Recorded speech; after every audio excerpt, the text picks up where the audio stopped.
Hi guys, my name's Dale Spears and I'm from SIB TV, which means should I buy that van? If you could drop a like, share and subscribe on that video, that'd be absolutely fantastic. And today we're going to do a review on the 2020 Peugeot Partner Professional model. So this is a fully loaded model. It's what I say top of the range, it's one of the higher spec ones. They do come in 4 different models, so you've got like a base, an SE model, a professional, and they do an asphalt model as well, which just come with alloy wheels and polycolored bumpers. I mean, today we're looking at the professional model, so we'll look at what spec that comes with as standard, and if you are looking at buying one, why you should buy one, or maybe why you should not buy one. This van itself it is the exact same van as the Citroen Berlingo, the Vauxhall Combo, the Toyota Pro Ace City version, and yeah, I believe that's it. So it does come with, I'll be honest, PSA group own a lot in the vans, are a lot of the same van. Obviously it's replicated and the only slight difference is the badge. So this model is the L1 model, which means it's a shorter base in length. It's got a load length from the bulkhead to rear of around 1.5 metres. So if we look on this side, you've got 1.5 metres from bulkhead to rear. A long wheelbase, which is the L2 model, is 1.8 metres from bulkhead to rear. So you do get a bit of extra length on that side of it. We'll have a look around the sides of the van, what you get standard. So the professional model doesn't come with polycoloured bumpers. It's got the normal black bumpers, and then these are wheel trims. They do look like alloy wheels. I get that a lot on pictures. Everyone thinks they're getting alloys. The professional model doesn't come with alloys as standard unless you move up to the asphalt, or you've obviously had it as an optional extra on this model. Let's look at the back of the van, see what the sort of load space is like, and then we'll have a look in the cab from there. So this is the rear of the van. Again, from the bulkhead to the rear, it is 1.5 metres in length. It will fit a standard Euro pallet obviously in there. You see the 2 little yellow hatches there, well, 2 yellow prongs at the end there. When we go around to the side, on these models it does give you a load through hatch, similar to the old shape. It also gives you a bag, and I think that's so if you put extra stuff through the cab on that side, it stops the dust coming through. It's a lot more practical on that side. I'll come around and show you guys now anyway. So, you pull this little yellow handle down there, that comes down, and the seat in the driver's side will come flat. Once we look in the cab, we'll show you that side anyway. So this blue handle comes down, and that allows you to give you the full sort of load through. The do come standard with this nice little storage bag, and this can literally clip on onto all 4 corners inside the cab. So that will stop when you put an extra length through. This bag will be connected inside the cab. We'll look at that a bit more in depth when we go around. But it basically stops if you've got plaster dust or whatever building material you're using. It stops it obviously going through the cab and getting dust absolutely everywhere. So it's a decent size, it's practical, and it's a good, obviously it's a lot modern. And you can see this one's extra ply on the floor for a bit of protection. You've got standard hole hooks there, so you can put your bungees on there and keep stuff short and secure. So a lot of stuff's in the cab, so we'll have a look in the cab next and we'll go from there.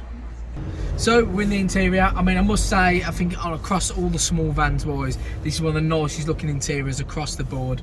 It looks modern, it looks fresh, it looks parallel to a lot of newer cars, and I think it's a nice comfortable feel in the dash. I mean, we'll look left to right, you've got the nice obviously squared off dash. It looks really modern, futuristic or spaceship like. You've got a little glove box there for storage where you get your handbooks, which is nice. A nice little feature for storage or anything you need in there. Across here, obviously the new system on there, which is absolutely fantastic. We'll look at that.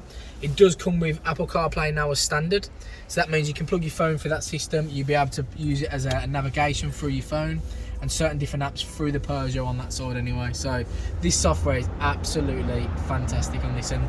You see the menu, you'll be able to see the graded seats, and you'll be able to see that on that side anyway. Down there you've obviously got air conditioning, and then you've got your heated where you can use on the screen towards the driver's side, and then you obviously got your 5-speed gearbox there anyway. Handbrake is now also electronic, again more modern. Just flick that button on, no old school, and it does give, I think compared to the old shape where you had the 3 seats and then the handbrake, this gives you a lot more space for your extra middle passenger. I think one of the biggest selling points on these compared to your Caddy, for example, or Volkswagen, is that you do get 3 seats in the cab, so it gives you a little bit more of an easier and a lot obviously more storage in that side. So we'll look at the seat side and I'll show you how that bag works in what we looked at in the back, and then also a couple of little secret compartments. So if you've got some cash or your lunch, you want to hold it from one of the guys, you put that underneath there anyway. I think the really coolest thing again is that little steering wheel. It feels nimble, it feels sporty, it feels comfortable. You could easily do a 3-4 hour journey in this van and it'd be great. and fuel economy as well. I mean, your doors in there, they do look really fresh and really, really modern. You can have a look at that if you want. And then you'll be able to see that the modernisation of it and how it's improved since the last shape. You can get an average of around 50 miles per gallon realistically, depending on how you drive it. So we'll show you how the bag works and give you an idea on that, and then we'll give it a score out of 10 on the SRB TV. So this is the part. You've got a little blue handle on these seats here. So this pulls down. So this bag basically connects onto the hatch there. You've got clips for that to hold onto it. This will clip onto that hatch there, and it will allow you to put the extra lamps through to stop any dust or anything coming through the cab. So you've got it on that side of it as well. So again, you really need to see one and obviously have a look around one to really get an in-depth idea what it's about. But it's modern and it is very practical to get that extra lamps through. But let's do an overview of the van, and then we'll go from there. That's great. So that's the 2020 Peugeot Partner Professional model. I mean, what we'll do 5 points on why you should buy one, and maybe 5 negative points or things to think about when you are looking at buying one, and then overall we'll do an SRB TV score out of 10 if you are looking at getting one. So I'd say 5 good points. I'd say 1 is aesthetics. It's a good looking van. It looks modern, it looks fresh. I think the grille looks really mean. 2, fuel economy. It's fantastic on fuel, so you can get up to 50 miles per gallon, which is realistic in a van of that size. 3, power. This is the 1.5 100 PS model, so it does shift, it does move. It's not a Lamborghini, it's not a million miles an hour, but it's a quick for a small van. I say 4, reliability factor. I mean, these have been out for a couple of years now. Peugeot diesel engines have always had a good rap, and I'd say reliability, we'll only see the test of time on that, but the last couple of years I'm very confident in selling these on a day-to-day basis. And then I'd say number 5, your servicing costs. Your services are reasonable.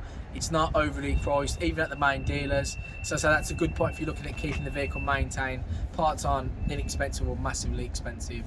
Your downsides on the van, I'd say build quality is definitely a league above. Is it the same level as the Ford Transit Connect? The feel inside, I don't know. It's probably a little bit off, but it's very, very close. They've come a long way from an old model, the 2012 to 2020. This model is leaps and leaps and bounds above. They've really refined it and made it feel like you are in a prestige van, compared to like something that's cheap or made mass produced just to get out of the factory. It does feel a lot better than the old shape on it. Again, other negative things to think about. I'll be honest, there's not a massive amount. It's high spec. You've got your air conditioning standard. You've got 3 seats. It's good value for money.